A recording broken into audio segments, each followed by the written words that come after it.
Светлый праздник Пасхи продолжается. Праздничные гуляния и ярмарка народных промыслов развернулись возле кафедрального собора Георгия Победоносца. Не испугавшись непогоды, жители Владикавказа вышли на площадь, чтобы разделить радость друг с другом. С поздравительной речью к собравшимся обратился высокопреосвященнейший владыка Зосима. Всем жителям нашей благословенной Осетии, мира, Божьего благословения, пусть каждый дом постучится Христос.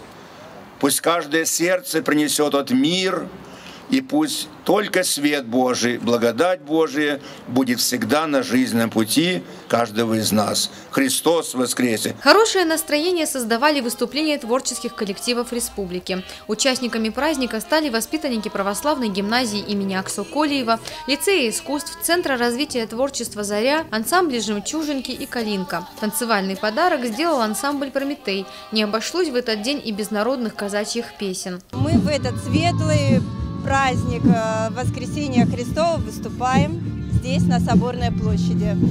Поздравляю всех жителей республики с этим праздником.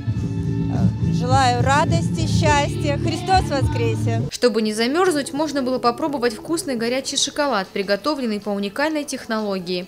Также любой желающий мог приобрести мед и кухонные принадлежности, выполненные руками детей. После праздничных гуляний любой желающий мог отправиться на вечернюю службу в храм.